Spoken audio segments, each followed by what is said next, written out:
my friends, and welcome to episode 5 of our Football Manager 2022 beta save with Chelsea.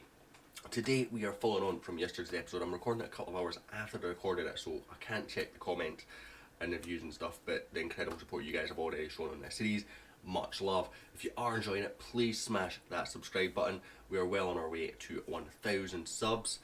And if you're enjoying it, smash the like button, or if you're not enjoying it, smash the dislike button. Let me know in the comments down below why you like it or dislike it, because it really helps me improve as a content creator. Today's episode, however, we are playing Milan at home. We played them on stream a few episodes ago. I think it was episode 3 on stream, on camera, or on YouTube, in episode 3. We then played PSG in last episode. We played PSG and Man United, so that was these two games. Disappointing to lose that Man United game before we played West Ham in the Carabao Cup. We rotated the team quite a bit. We completely dropped Lukaku completely out of the team. He was starting to not score goals, he was starting to struggle for fitness, it was just like, right, let's give him a complete rest. And we did that. We won 1-0, a late goal by Dybala. A lot of VR controversy. They scored, disallowed for offside, and then we went up the other end, scored, and VR allowed it. Excuse me, I think VR got both of them correct looking at the lines, but it is what it is. We then played Liverpool, and I thought we were going to escape Liverpool with a point here. I'm going to be honest, they absolutely battered us for 90 minutes, and it took till the 90th minute for them to breach us. Bit frustrating to consider header to Manny. He's not the tallest, but I can't complain at this result. This result, as the performance was actually a very good result. Again, struggling for fitness, which was causing issues through this run. We then played PSG, and we escaped. And again, I'm going to say escaped because we didn't create much going forward. PSG were by far the better team, but we got a 0-0 draw in the Champions League against PSG. That's today's group game, so this is how the group stands as is. We are in second with a game in hand on PSG on 8 points. Milan on 7, who we are playing today. A win should take us through, I think. So it gives us a 4-point gap with one game to play. So yeah, we'd be guaranteed qualification with Shakhtar playing the last game if we beat Milan today. The last game before this, then Rudiger returned. That's the key point. So we kept a clean sheet with Rudiger in defence. The fact that Rudiger got injured before Arsenal and then returned straight after the second PSG game is so frustrating. He said he wants to leave at the end of the season. We're not going to get a new contract on him. I know some people that are doing a Chelsea save. Heads up to JMO over on Twitch. I will try and remember and leave a link to his channel down below. If not, go check him out. It is let me just get that right now. It is literally JMO Plays YT on Twitch, and his YouTube is also available. If I can find it, his YouTube should also be similar. Is exactly JMO Plays on YouTube. So go and check him out. Absolutely amazing content creator. He's also doing a Chelsea save over on Twitch, and he sold Rudiger for the same reasons that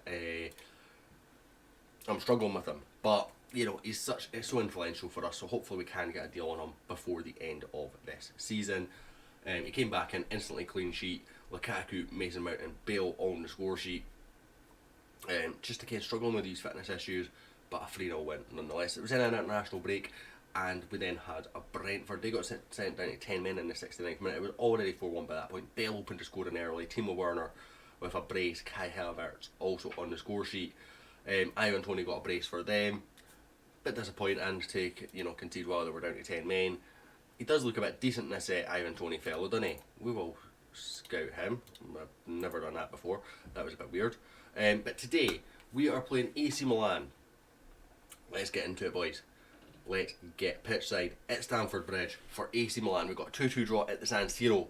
Let's get 3 points at Stamford Bridge and seal Champions League knockout football. So going into this game, Mendy picked up a knock. Now it wasn't a big knock, it was one of those 1 to 2 day things, but we're doing enough to keep him out today's game.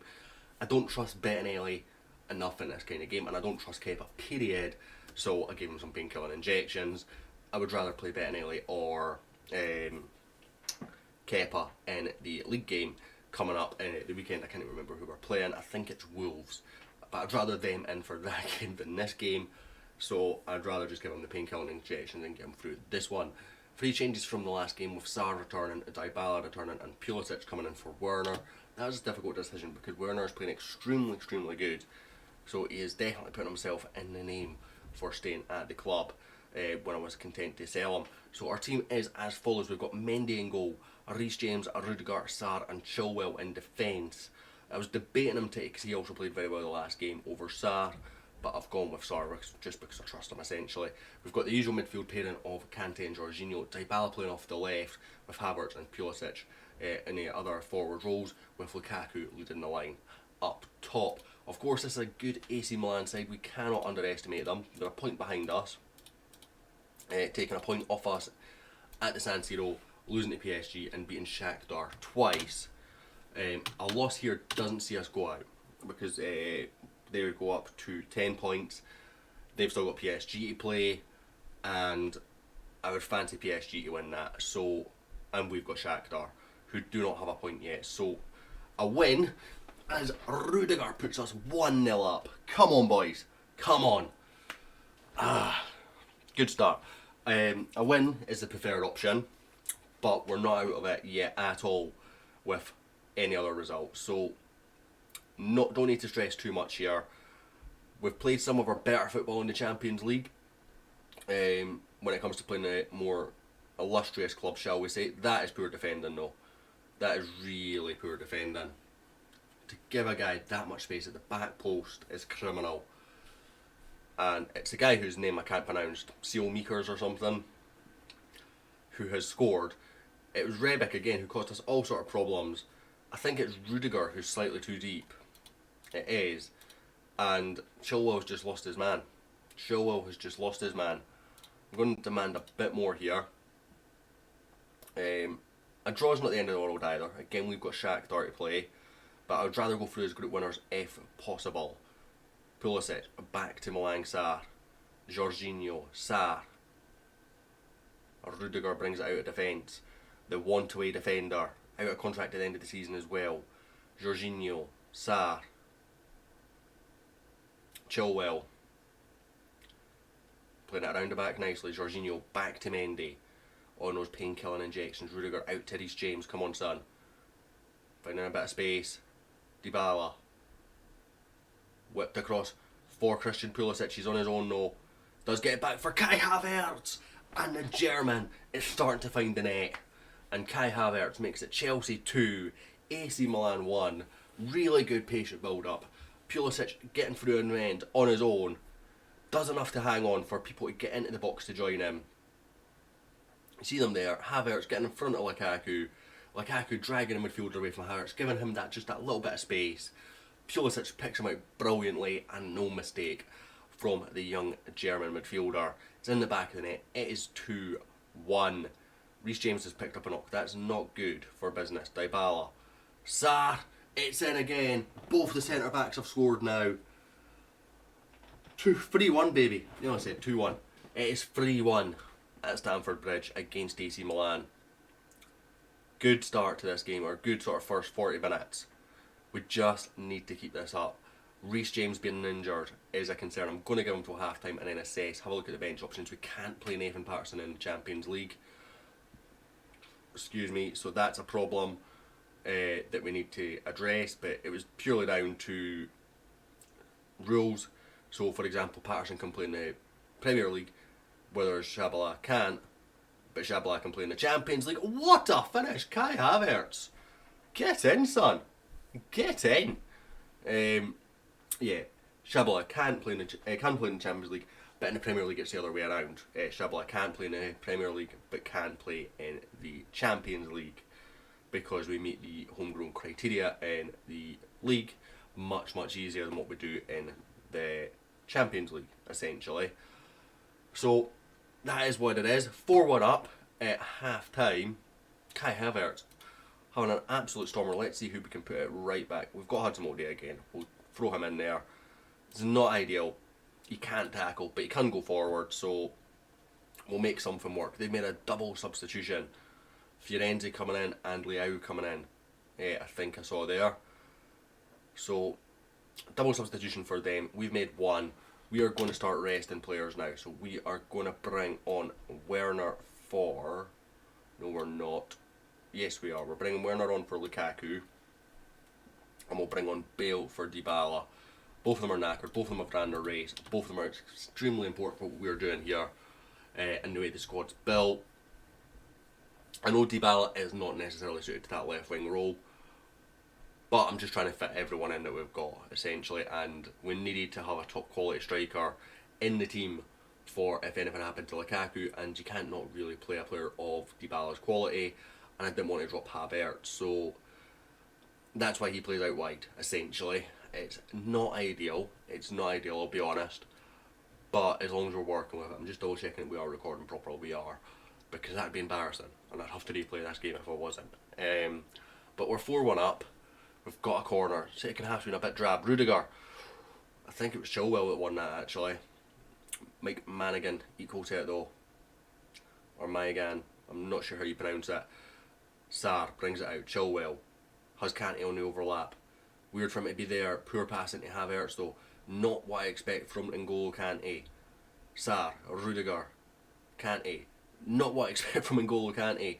Couple of poor passes there. Hudson-Odoi made a good tackle. Note down the moment. We have seen Hudson-Odoi with his 5 tackle make a good tackle. Great ball in. Pulisic is going to be offside there. I don't think he needs to touch that either. It's not disallowed. It's not going to VAR. Werner's knocked down for Pulisic, robs Hudson-Odoi of his assist when he was actually playing really, really well here, Hudson-Odoi. He deserves the assist. Werner goes for it. I'm pretty sure that's a hit goal. It might be going wide actually. Pulisic maybe does get the touch that's needed there. But Christian Pulisic, the American, gets on the score sheet. It is Chelsea 5, AC Milan 1. It's not been a vintage performance by any imagination, but we've just taken our chances. We've had the time to rest players, which is great. We've got Reece James off the park, which is great. We're back top of the group with just Shakhtar Donetsk to play. It is good. So that leaves our Champions League group with us already qualified with 5 games played. AC Milan cannot catch us. They need to beat PSG or they drop down into the Europa League, guaranteed at least for them. Shakhtar are out and we play Shakhtar next. Now just quickly for my subscriber base, group stage, I think it's Group G, there is Rangers Champions League group. Unfortunately they've not had the best run of it. Tough group. You would expect them to compete with Porto a bit better based on previous IRL results, but they did get a draw at home at Real Madrid. A brace from James Tavernier, lost to Bayern, a loss away to Porto but they were down to 10 men, a draw at home. Fabio Cardozo, ex-Rangers player of course, getting sent off in that game, and then they've just lost to Real Madrid with Bayern at home still to play. So they're unfortunately out, but I know a lot of my subscriber base will be interested in that, so I wanted to show you the guys that. Next episode we will be back as promised for Manchester City, just before the January break. Also marks the exact halfway point of the season in terms of we'll have played everyone once at that point, because then we go back into the Leeds Tottenham cycle. We already played Spurs. Everton, Newcastle, Villa, Leeds. We have not played Spurs, so we've still got Spurs to play twice. I'm going to guess, yeah, tough end of the season. That's City at home and then Spurs away. Hey ho, we'll be back next time for Man City though. If you've enjoyed this episode, guys, smash the subscribe button, smash the like button, leave some comments down below. If you've not enjoyed it, as I say, hit the dislike button and let me know why, because it helps me improve. But much love, guys. I will catch you later.